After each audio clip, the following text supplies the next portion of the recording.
Good evening. Good evening, everyone. To all of our alumni and friends joining us today, I'm Jackie Dasbraw from NBC6. And on behalf of the University of Miami Alumni Association, it is my great pleasure to welcome you to the 2020 Distinguished Alumni Lecture Series, The Role of Media in an Election Year, and it is a doozy. As a University of Miami alum, a former president of the University of Miami Alumni Association, parent to two students at right now, one at law school and one undergrad, and another who received her master's from My husband is alum and still one in high school, but an aspiring hurricane as well. It's safe to say that we are a hurricane family. And as a journalist for over 30 years, I'm so very honored to serve as moderator for this event with the University of Miami. 2020 has been a year all of us will never forget, one that will be embedded in history books and in our collective memory.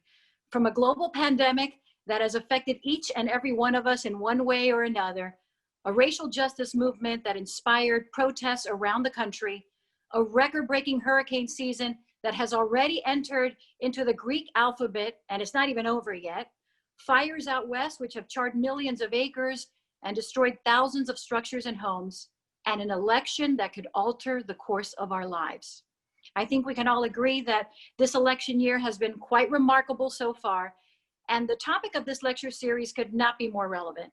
We in the media have the privilege of covering these stories and delve into the intricacies and nuances of the issues that impact everyday lives. And sometimes we ourselves are living what we report on.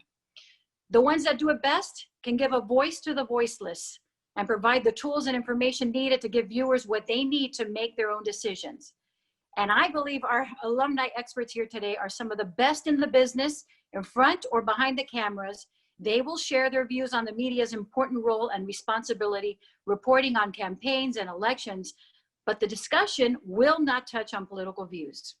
So before proceeding, I would like to share some Zoom logistics to ensure that everyone gets the most out of our time together. The Q&A feature will be available during our discussion, and we really want this to be a conversation with our panelists. And should you have any questions for our panelists, please submit those via the Q&A feature located at the bottom of your screen. We will do our best to get through as many questions as possible here today. The Distinguished Alumni Endowed Lecture Series recognizes and celebrates University of Miami alumni who have distinguished themselves and their alma mater through lifetime achievement and professional accomplishments. It also serves to foster intellectual dialogue among the University of Miami community and encourage the lifelong pursuit of learning. The prestigious event was established in 1995 through the generous support of Stu Block, AB 64, and Ambassador Julia Chang Block, and we are especially honored that they are joining us today as we celebrate the 25th anniversary of this wonderful lecture series. Here's a clap for them. This prestigious event was established, as we mentioned, in 1995 through their generous support. And Stu Block has had a legendary career as a student and alumna of the university. He is credited with creating the slogan, if you can believe it, "Go Canes." He claims his greatest achievement is his 52-year marriage to Peace Corps volunteer Julia Chang Block, who in 1989 became the first Asian American ambassador in US history. That's remarkable. And so it is my honor to present to you the indomitable Stu Block and his lovely wife, Ambassador Julia Chang Block. Hello, everybody. There we go. I'm now unmuted. You're in trouble. Thank you, Jackie. Thank you, Jackie. And thank you very much to the University of Miami staff, especially Maria, for spark plugging and putting this event together. And I wanted to say that we're pleased to be with you here today, with my lovely wife, Her Excellency, Ambassador Julia Chang Block. Thank you. And we endowed this in 1995 because we felt that establishing a lecture series like this in perpetuity would be an ideal forum to highlight the incredible wealth of talent and accomplishments of the University of Miami alumni. Before this time, when you asked who graduated from the University of Miami, everybody said, oh, Jerry Herman, hello Dolly, or some great football player. And we decided, no, there are lots of people in all paths of life that are proud alumni of the university. And we wanted this series to introduce them to their fellow alumni and to the rest of the world. Through the years, the series has presented distinguished alumni who return to campus and share their insights, expertise, and achievements with the greater alumni and university community. And some of them even give money. One of our participants gave $1 million for a distinguished for a chair at the law school, and others have contributed. It's not a requirement, but I always never pass up an opportunity to ask people to give money. And this year, we're pleased that instead of highlighting one distinguished alumnus or alumna, as we have done in the past, we have a whole panel of distinguished alumni who will share their expertise with you. We are thrilled to present the Distinguished Alumni Awards to our 2020 roster of distinguished alumni. Congratulations to all of you. Thank you very much. Thank you. Thank you so much. We appreciate that and everything that you do for the university, Julia and Stu, for your generosity, for your foresight in making this event possible and helping the University of Miami showcase distinguished alumni such as these. Congratulations once again to our 2020 distinguished alumni, whom it is my pleasure to introduce. First and foremost, Cynthia Hudson, MA 97, AB 85. This double alumna is Senior Vice President and Managing Director of CNN en Español and Hispanic Strategy for CNN US. Alex Ferre, JD 86, is an attorney, retired Florida Circuit Court judge, a former host of the nationally syndicated court show Judge Alex, and legal commentator on Fox News, CNN, Headline News, and MSNBC. Chuck Todd, honorary alumnus, 14, is political director, NBC News, moderator of NBC's Meet the Press, and host MSNBC's MTP Daily. And Maribel Perez Wadsworth, BSc 93, president of news at Gannett Media and publisher USA. Congratulations, guys. Thank you. Thank you very much. So what role does media have in our society? It's not meant to be an existential question, believe me, but a fair one during this election year. As a person in news and or media, we have been victims of criticism of our supposed collective partiality. But is this criticism fair? So getting back to today's topic, how important is the role of media in educating voters during an election year? And do we really have the potential of changing perspectives? I want to get each of your opinions on this one because this is really at the crux of the topic here today. So Alex, I see you on my screen, so let me start with you. And thank you much for the invitation. Thank you, Stuart and Julia, for this beautiful award that I have behind me here.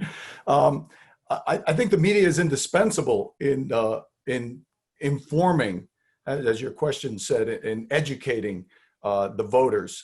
I think there's a very distinct difference between using the term educating and influencing voters. And that's where I think the allegations and the claims of media bias come from. But there are some voters who you will never change. There are some voters who on the far left or the far right are never going to vote for anybody other than the party they're aligned with. Vote blue no matter who, or on the far right, they're never going to vote for a Democrat. Doesn't matter what their candidate does. I think as you get closer away from the extremes, you start getting some people who might never vote for the other party, but they might stay home rather than vote for a candidate of their party that they don't want. And in that respect, learning more about their candidates might lead them to vote or not vote. And then when you get closer to the middle, which is I think where the vast majority of the people lie, I think in the media, we tend to hear more about the outliers, the extreme views, than we do most of America. Most Democrats and Republicans tend to be closely aligned. They may differ in particular viewpoints of, pro-life, pro-choice, whether the wall should be built or shouldn't be built. And there are crossovers where you have Democrats who are pro-life and you have Republicans who are pro-choice and things like that. In that respect, those voters very much depend on the information that the media can provide. And so those voters, their perspectives can be changed. So I think that the media's role in educating the public is critical, is absolutely critical for our democracy. Chuck, do you agree that we have the potential of changing perspectives? Well, it's interesting. When I took over Meet the Press in 2014, the first thing I got dropped into my lap was this survey they had done of just all Sunday show viewers. And they were basically saying, you know, it was one of those things. I was like, wow, did you test me? And it was like, no, they didn't test me, but they were just generally trying to find out, why do you tune into a Sunday news show? And it was something that hit me. It was one of those things that hit me over the head. And it's something I think about now all the time, which is the number one reason why people watch a Sunday show is to be educated. Now, the question is, and this was in their words, now they would say, be educated about what? It was sort of to try to keep up. Some people said they watch Sunday shows so they can have conversations during the week, right? Sometimes they're watching it because they want to be better informed as a citizen. Whatever it was, they're looking for information. So look, I thought Alex did a great job of, I think, noting that there are some in media who I think go about educating. And then there are some members of the media who want to be influencers. And I do think that is a distinction that some people say there's no difference, but it's a distinction that I think has damaged the reputation of journalism, even as I don't, and I sit this and I am all for the advocacy debate. I like it out there. I think it's healthy and I think it's good. My concern about where we've gone in media is that most people think the media is cable news. That is not. That isn't, and unfortunately or fortunately, whatever we want to say, cable news is not day-to-day journalism. It covers day-to-day news. It's a different vibe, though, that people get from cable news, particularly, right, in some ways, primetime cable news is what I'm really referring to here. That has, I think, defined the media as being more in the advocacy or influence game, when the vast majority of actual journalism, the work that we surface more often than not, is not done through some sort of advocacy lens, but it's really done through hey, this matters to people, we've got to surface this information. So what I do think we can influence people in the sense of, oh, that's new information. So for instance, I think our coverage of COVID and the constant coverage of COVID has certainly forced that issue front and center. Is that us influencing? Yeah, I guess we are influencing, but I would also argue we're being responsive to the public, right? And so I've always viewed my job is I'm supposed to be, the way I look at it, an advocate for viewers, an advocate for those watching, not necessarily an advocate for myself or for another point of view. So I do think one of the perception problems we have in the media at large is that I think all of us are being defined fairly or unfairly by what people perceive primetime cable news to be. Maribel, do you agree with that there's a distinction between the cable news and the regular news? And do you believe that it is our responsibility to educate, to influence, or to change perspectives? I absolutely agree that there's been this, broad brush taken to all of media. And I do think that for many Americans, that perception that's coming from cable news has definitely colored how they see all media.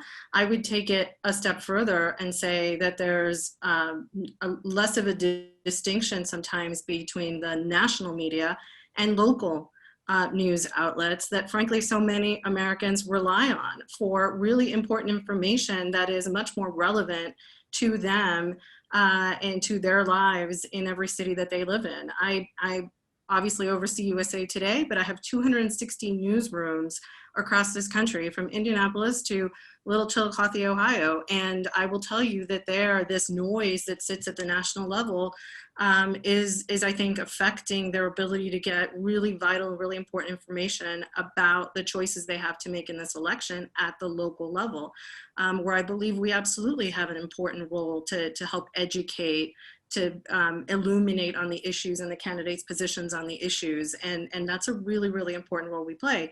Another place where I think we have a just vital responsibility to educate voters this election cycle more than any other is on the integrity of the elections process itself.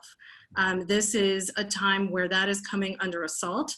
There is widespread and frankly unfounded claims of voter fraud that are calling into question the integrity of our elections. We know we're heading into an election night that will be like none other. We will not likely know who's won this election. We will see wildly skewing election results depending on whether it's the in-person voting that's being counted or mail-in ballots that are being counted.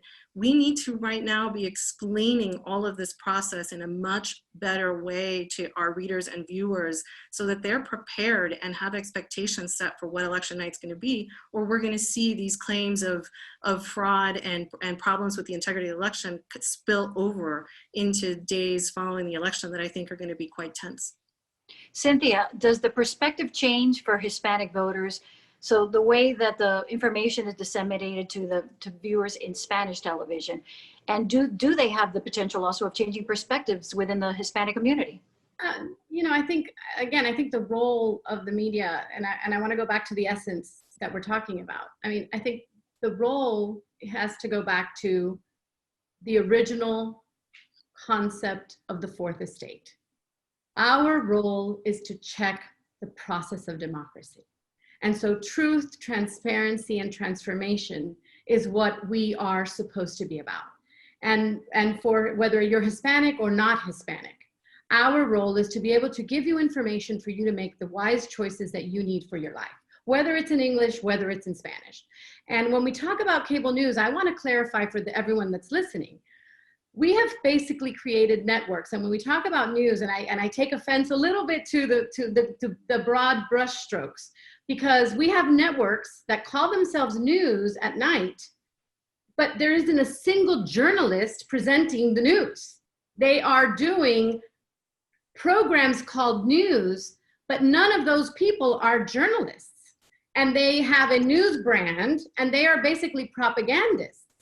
And so it's very dangerous because you have real news and journalists that have done investigation and have fact checkers and have proven facts. And then you have people that are sitting there and talking about, theories and conspiracies. And so unfortunately, the average person doesn't know the difference. And they're being presented with information as if it were fact. And they're being presented with pundits as if they were experts. And so it's a very confusing world for the average viewer. And so it's a very complicated world that the average person is being faced with. And they have to basically navigate all of this constant barrage of media, a very robust new multimedia platform world that they have to navigate within, that includes their various feeds, whether it's their phone, whether it's social media, and it's all called news. And then they don't even know what they're looking at. And so we've created this confusing world for users, and we're all calling it news, and they're sharing it with everybody, and then we're telling them it's all fake news. So who do they believe? We've created a world in which they don't know what's truth, what is not truth. And sadly, we're all having to say, but believe me. And I think that has become so difficult for the average person, whether it's in English or whether it's in Spanish.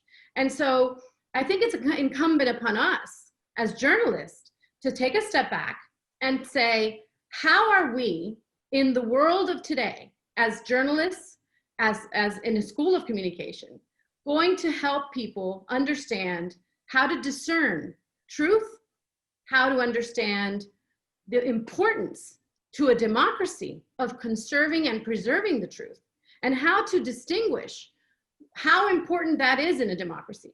When you have people that believe conspiracies, when you have people that show up to try to kidnap, as it happened today, a governor in the United States, we are in trouble. Our democracy is in trouble. And so this is very serious. How do you decide then, and who decides who's a journalist and who's a celebrity? And because I would venture to say that if you ask 9 out of 10 celebrities or news journalists, and they will say they're a journalist. So who decides who's the journalist and who's the celebrity? Well, yeah, we can all answer this question. I mean, I would say that if you have journalistic, we all know that if you've gone to basic journalism schools and you've understood what the very specific rules of engagement are for the way we work, we go through a process of how we look at information, how we fact check that information, how we check sources, how we look at what that source material is, whether it's valid sources, whether they're first person, whether they are reviewed, whether we are getting the fact checking right. I mean, there's a series of things that you do. You don't just sit there and take somebody, allow them to, this happens in Latin America all the time. I'll give you an example. We in Latin America look at people that sit there and will destroy someone's character. And we at CNN Español, for example, we don't allow that to happen on our air. You can't just sit there and say, I'm going to destroy somebody, and then sit there and say, by the way, you who we've just allowed to be destroyed may come on tomorrow and defend yourself. That happens now in the US. That didn't used to happen. And it happens when you're talking about destroying someone's character, we have to talk about social media, because obviously so many people are getting. There's a pedophile with a pizza parlor, and that is spread around the world. Right. And then people believe it. Or a Supreme Court justice who committed gang rape. See, here's the problem. The problem is that nobody knows who's a journalist and who's a commentator. The lines have been blurred. Because we write journalists and people believe it.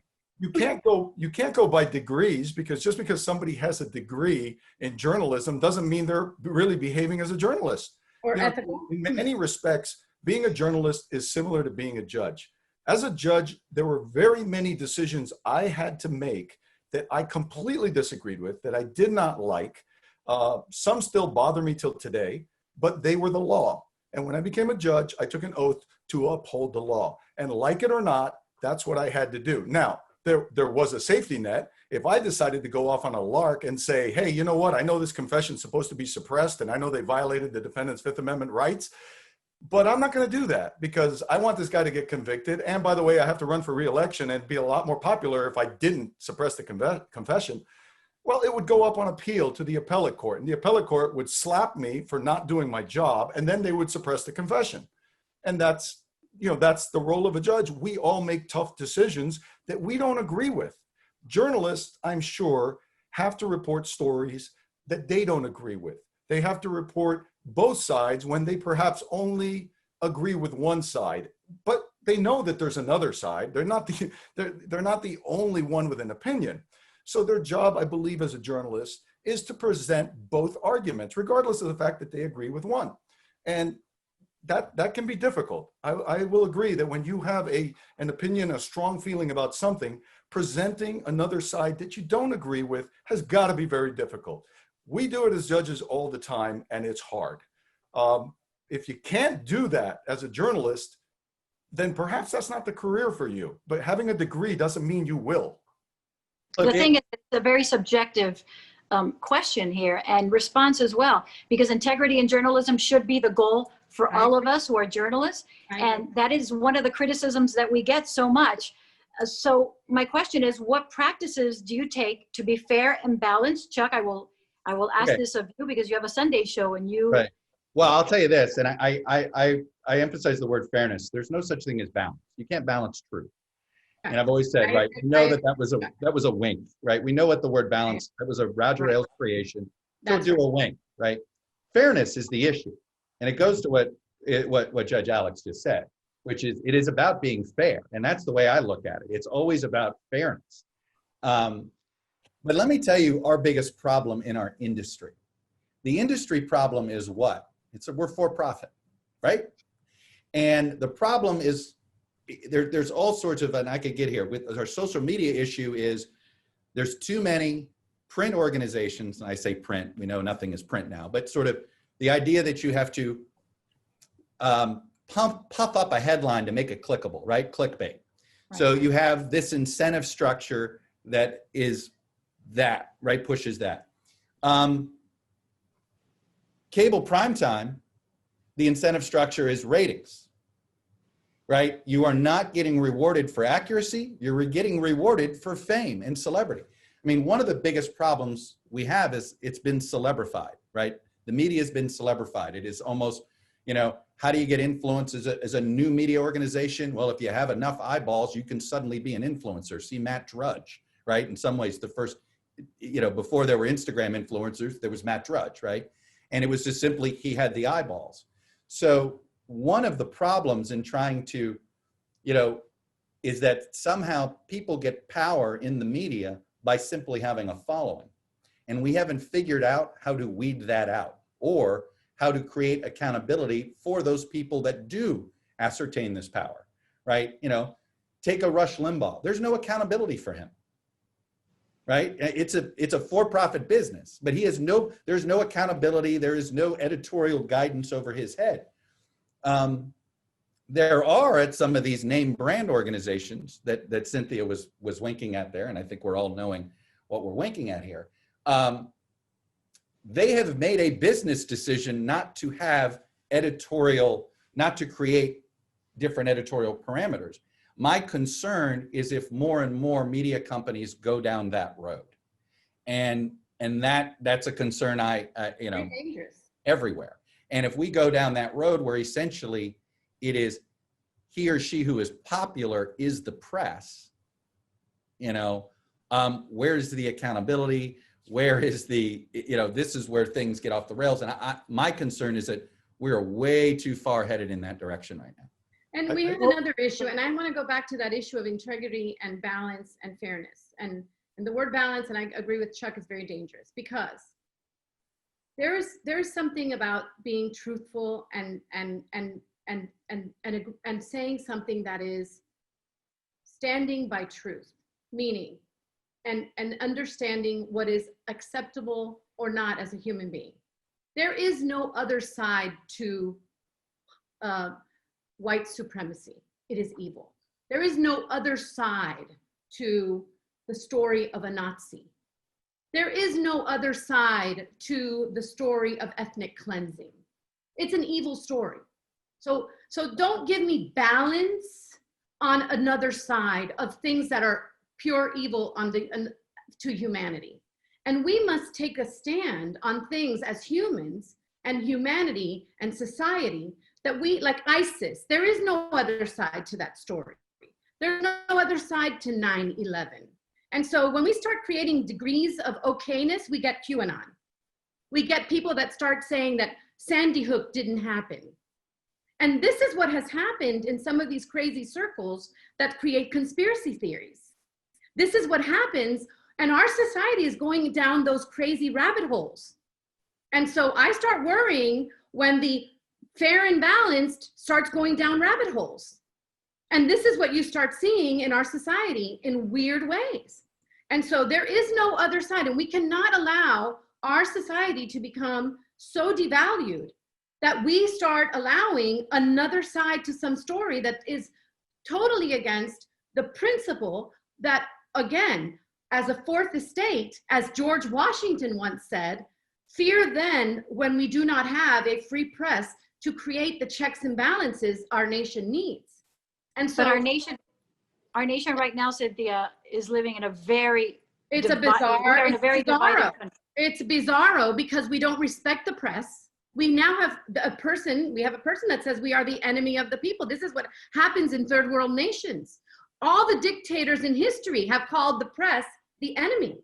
When we as people start normalizing the concept that the press is the enemy, we have a problem. That's not normal. We shouldn't accept that as normal. But then again, when we've created so many crazy concepts of the press, and we've normalized weird press that doesn't have integrity, that we've normalized not real journalism, when we haven't been able to discern the difference between press that is truthful, that is really looking at stories that have to do and again, Maribel was talking about really important stories about communities. You started off with very important stories that have hit our communities: the protests, the difficulty of COVID, the people that are dying, the fires out west. I just had to cancel a trip to Yosemite National Park, a treasure of North America that is burning. So we have a world in crisis, and we aren't talking about it. But Cynthia, I think one of the things, and I agree with you, I think these are the dangers, right, of the place that we're at right now. But I think we also, in the I hate to use the word, and maybe I shouldn't, mainstream media, but in the legitimate media, have a responsibility to be more transparent about how we work. Truth We and need, transformation. we need to educate, we need to explain to people how we do our work, the kind of sourcing that we have. We need to be very transparent if there are any conflicts in the work that we're doing. We need to be incredibly transparent and prominent with corrections in a timely fashion when we make mistakes, because we do make them. And I think that all of these things would go a long way, and we hear it from our audiences. It goes a long way to restoring credibility and trust with our viewers. And I think that's critically important. So yes, all of these external factors are true, and it is a terrible place we find ourselves in, but we bear responsibility too, because I don't think we've done a good enough job in explaining what we do and being transparent about what we do, in owning when we make mistakes. And I think that that would really help go a long way toward restoring some of that important credibility, which is absolutely critical right now, because the other big problem that we're facing as a society is our jobs, all of us here who are journalists, is to seek the truth. Plain and simple. It is, you're right, it's not about balance, it's about seeking the truth. But when we're sitting here faced with, if I don't agree with what you're telling me, it is therefore fake, then it's not really about facts and it's not really about truth. That is a really dangerous place. Cynthia, you mentioned the opposite ends of the spectrum, what's right and what's wrong. But there's also a gray area in between. And we are living in a divided country right now. Some are worried that news is becoming more partisan, which really goes, once again, back to integrity in journalism. So I asked this of you, Maribel, how can a news organization offer another perspective, bring another perspective that may not agree with your perspective, but it's another perspective to offer to your viewers? Well, look, I think that as if we put it in the context of the election right now, there are probably a very small percentage of voters who are still undecided, who are really struggling with this decision. This is where I think that we really need to deeply understand what their main issues are, what their main concerns are, and be as helpful as we possibly can in sharing the facts, in bringing to light the positions of candidates. All of these things are really critically important, and I think really our main responsibility right now, not to spend our time in the polar extremes of these conversations, though there is, obviously a fascination with that, and that's universally true, even for the people we're serving. But I think we need to really hone in on what are the main issues left to be decided, and for readers, for our viewers to make decisions about what it is that is most important to them in this critical election. Chuck, when you're covering, I'm sorry, Alex, I was going to ask Chuck, when you're covering a debate or an election and you have a panel, you have Andrea and you have Lester and yourself, do you feel that sometimes you need to get another perspective? Do you have differing views, different perspectives as to what happened in the debate or what's happening in the election or in the campaign? Well, for instance, so I view it two different ways, right? I try to put myself in the shoes when on a debate night like last night, I try to put myself in the shoes of, okay, what do the campaigns want to accomplish? And so I do view myself as an analyst. I'm not here to say, but I view it more as an analyst. But who else did we have on last night? David Plouffe and Hugh Hewitt. Hugh Hewitt, conservative radio host, David Plouffe, former Obama campaign manager, who were essentially there to be their own side's amen choir a little bit. But I mean that in sort of explaining what they, why they think they hit certain issues, what animated the base. And so that to me is a well-rounded way. But I'll tell you, I will say a piece of advice I'm now giving to more and more journalists, because I do think, unfortunately, social media is way too much of an influencer on young journalists. And the idea of getting followers and getting this, which is why I'm very concerned about the sort of the currency with which journalism now trades in, which is get off social media. Don't look at it anymore. I mean, you get to a point where it's nothing but character assassination. I don't think there is one good thing that comes from Twitter or Facebook right now. I am a total radical on that. I think social media has damaged the United States of America. Hard stop. I don't see any good that's come from it. My kids enjoy TikTok. God love them. You know, I'm hopeful Instagram doesn't get totally poisoned the way Facebook and Twitter have. But because I'll tell you this, for instance, on Twitter, I get attacked all the time because I dare on Sundays always have somebody on the left and somebody on the right. And I can tell you that, you know, so what'll happen is I get complaints on the social media world for having any conservative on. And then I'll get all the complaints I get about my left-wing bias comes via email. But it's really interesting. Literally, I'll get this. I'm trending on Twitter, getting attacked on the left and by some phony journalists who like to character assassinate. And I'm sitting here and my email box is filling up from the right because I'm doing nothing but the DNC's work for them, or so I'm said. But the point is, the best thing I've done is tune it out. And that's number one. Number two, we're not here to be popular. And unfortunately, it's a weird dynamic we all have to worry about as humans. None of us want to be unpopular. But one of the ways that I got more comfortable not worrying about what people say is sort of accept the fact that there are going to be people that just, you know, hate or anger or just because of the logo that's in the corner of your TV screen. And you got to tune it out. If you don't, I actually think it impacts people's work. And I do feel like I see hurting journalism sometimes in political journalism. You'll see it develop on social media. It is something I'm very concerned about because I actually think it feeds a perception that actually could make some of the critics correct in the long term. Absolutely. Alex, as Chuck was mentioning, social media has really changed the way so many people, especially young adults, get their news now. So how do you think social media has changed the way we do our jobs? Well, and there's a lot that Chuck just mentioned that I completely agree with. I knew Michael Jackson died 45 minutes before CNN said, breaking news, Michael Jackson is dead. Because social media doesn't fact check anything. And so, you know, they hear something, true, false, or otherwise, and it runs and it's got 10,000 retweets before the media even hears about it.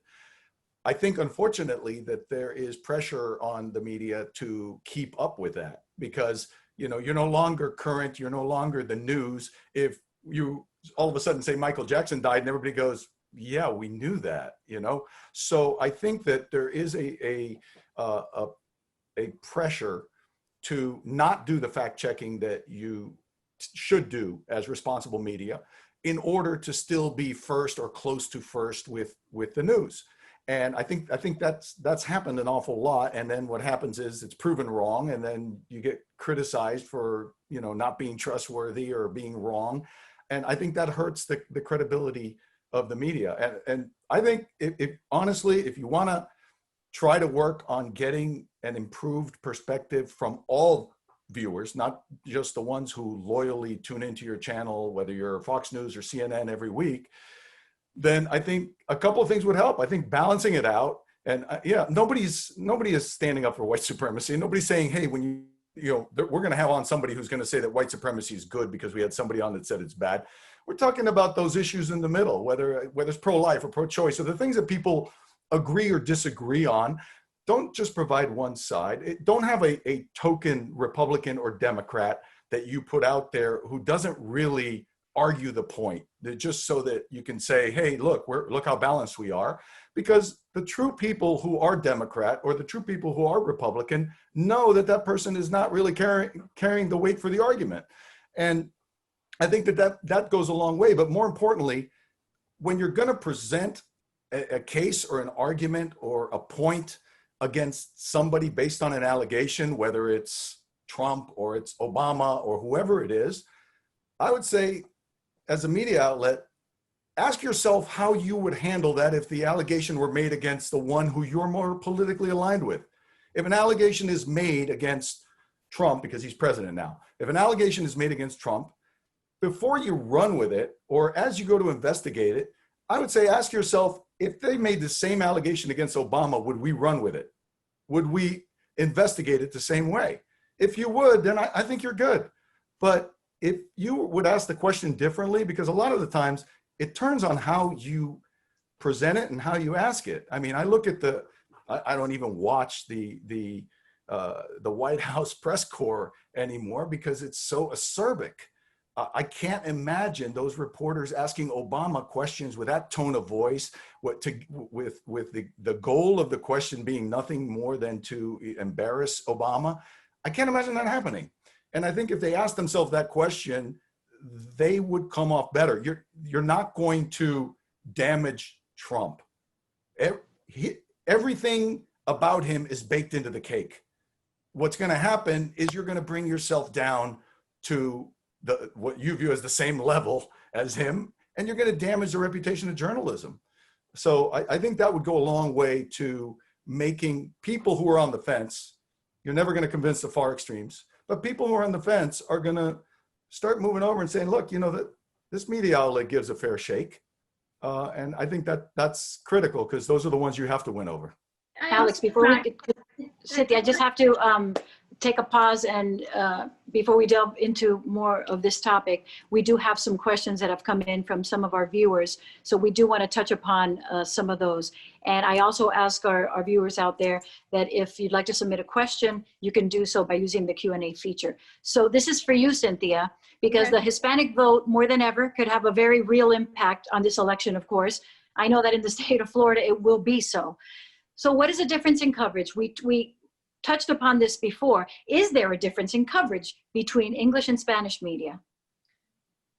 It depends on the media. I think that obviously the two main Spanish networks that are geared towards the U.S. Hispanic market in particular, Univision and Telemundo, they focus very specifically on the U.S. Hispanic audience. In the case of CNN en Español, we focus on the broader Hispanic market, including Latin America. And so our focus is really much more broad. I would say that they do cater to a very broad U.S. Hispanic audience, which is not a monolith. And I think a lot of people sometimes forget in Miami that the audience in the U.S. Hispanic market is not just, a Cuban American in Miami. It's really a very broad mix of ethnic backgrounds. And so each one of these groups has a different cultural experience. And so I think, the experience of a Cuban American is not the same, obviously, as that of a Puerto Rican or a Mexican American. And so I think that each one of those groups has a different political, economic, and social, cultural experience, and they have different voting blocks. And so you see that particularly in Miami. I also think that sometimes there's we try to get painted by different political parties with one very similar paintbrush. And so you kind of get the idea that, oh, well, all Cubans are going to vote for Trump and all Puerto Ricans are going to go vote for, Biden. And I think that sometimes gets a little bit confusing. And I think that is probably not true either. And so this is going to be a complex election because I think that it's going to be generational. It's going to be, you're seeing right now, we are already seeing that Hispanics are voting right now in early voting more than they did in 2016. So while in 2016, in the early voting, I think it was 7% had already voted, this time it's already 9%. So there's more voting going on. There's younger groups are coming out sooner. And so it's going to be different. And we don't know what that is going to be, but I think it's going to be more influenced. Chuck. Traditionally, we haven't voted as much. Chuck, I've seen that, my personal experience, like, for example, when I interviewed Joe Biden last month, and of course, the topics are COVID and the protests and the economy, unemployment. But there was a specific question about the Hispanic vote, and especially here in South Florida, where I asked about Cuba and Venezuela and about policy towards Cuba if Joe Biden were to become president. And that is the nugget that Telemundo used, not only locally, but nationally, Chuck. So you see the difference as well, right? No, absolutely. One of the things, by the way, one of the things that the older I've gotten, the longer I've done this job, the more thankful I am I was raised in Miami. and I say this, and because I say this for you know, obviously, this is a biased audience on that front, but you know, Miami is a very unique metro area politically. It is one of the more evenly divided areas. It is an area where you do still see people working with the other side.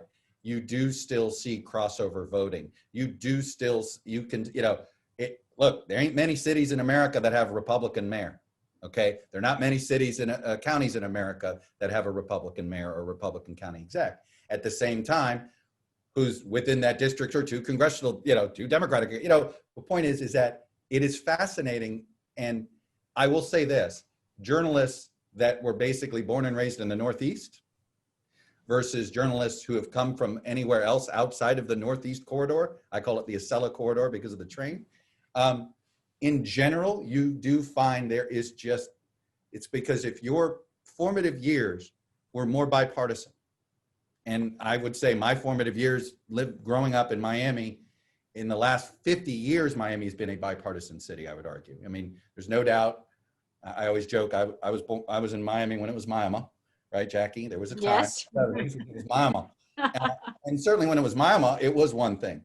But since it's been Miami, it is a very, I think, the diversity has given it diversity on all levels. And the political diversity has helped, I think, me be a small g governor for some of my colleagues. And I'll just leave it at that.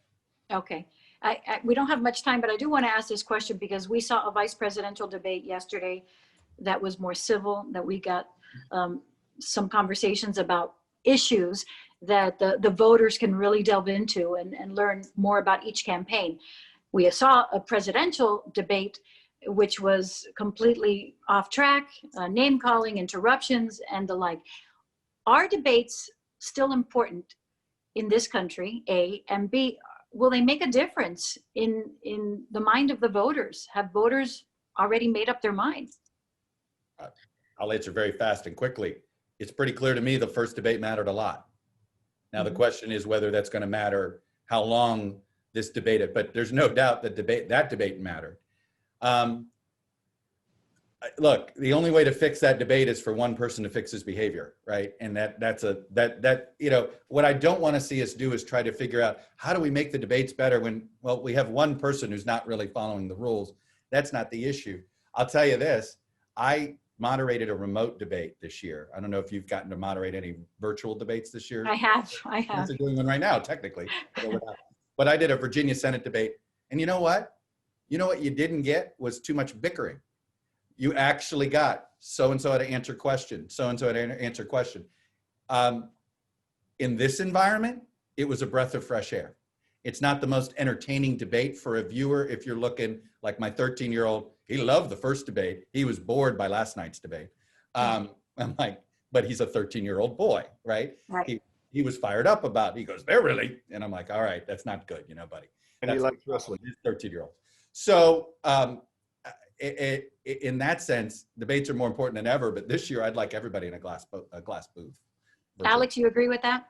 I do, actually. I think the debates are critical. I think, well, you know, you'll remember first debates, you'll remember Obama and Romney. Romney won the first debate with Obama, but Obama came back and kicked butt afterwards. So I think every debate is important, and I think they're critical. I also like the idea of the glass booth where you can shut off the microphones. I like that. I really do. As childish as it sounds that we have to do that, I think it would be a great addition. But when you think about it, there are 330 million Americans. Now, all of them don't vote, but let's say in the hottest election, maybe 130 million vote. The most popular cable news show pulls in an average of about 3 million viewers.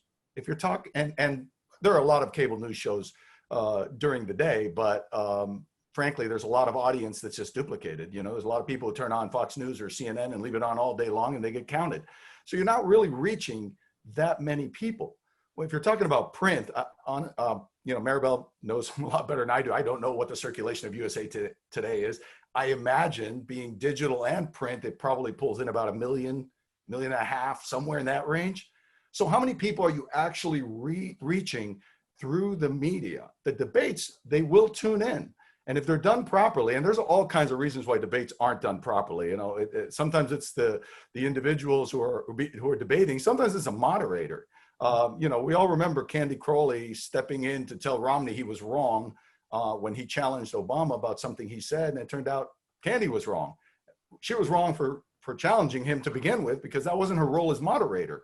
So debates, if done properly, I think give Americans who otherwise might not be informed the opportunity to hear the parties state their position. And that's why I like the glass box. Shut off the mic when it's their turn, let them say what they're going to say, but without interruption. And I think people will be educated, which is what our goal is here. So we're going to have to put it there. Oh, Maribel, I'll give you a couple of seconds just real quickly, because it happens that Susan Page, who is USA Today's Washington bureau chief, was last night's moderator.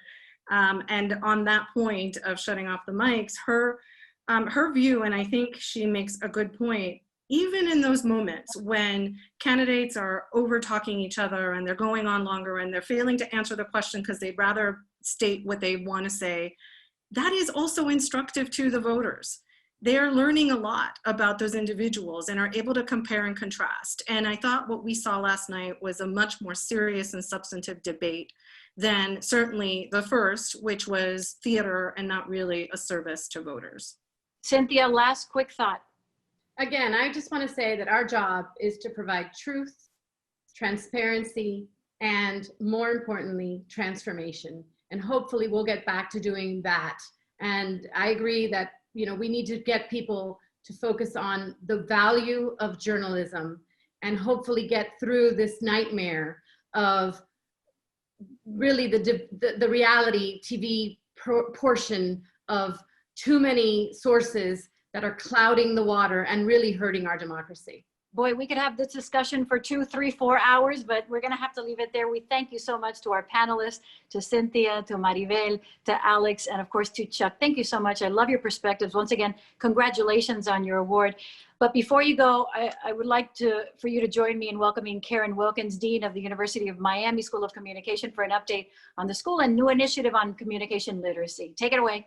Thanks very much, Jackie. I want to thank the University of Miami for investing in this significant subject, and Ambassador Julia and Stu Block for committing such resources to our esteemed alumni. It clearly is a very complicated and difficult world right now. We are facing a lot of challenging problems, and the communication landscape itself is complicated. We have a convergence of technologies, a blurring of boundaries between news and information and popular culture. So what we really need now is more communication education. So we're investing in improving our world in 3 different ways. First, we are educating future ethical and effective professionals in media industries. Secondly, we are cultivating critical communication literacy in order to reach this third beat, which is to inspire informed global citizens. And it's the second piece that is really an important part of our mission, where we're trying to improve people's abilities to ask questions, to ascertain the credibility and the authenticity of media, as well as the inclusivity of diverse perspectives. And we clearly see from this conversation tonight how important communication education is, so that we all as citizens can decide best how we want to participate in our civic engagement. Thanks very much, Jackie. Dean, thank you so much. We're so lucky to have you part of the University of Miami family, and as the Dean of the School of Communications, we're extremely grateful that you joined us. I would also like to thank once again the 2020 Distinguished Alumni for their participation and for providing such an insider's view of the role the media has played in this election year. Cynthia, I know that you're in California, so an extra thank you for you as well. And after listening to today's presentations, boy, I think you can all agree that we owe Ambassador Julia Chen Block and Stu Block a debt of gratitude for ensuring that these lectures can continue to benefit generations of like-minded alumni and others who also value lifelong learning. I hope that you all enjoyed the 2020 Distinguished Alumni Lecture Series. Thank you for your commitment, as always, to the U, for participating in events like this, which foster the institution's efforts to provide education for life, not only for our undergraduate and graduate students, but also for our alumni and others who value the opportunity to be engaged in learning throughout our lives. Thank you again for joining us, and it's all about the U, baby. Go Canes.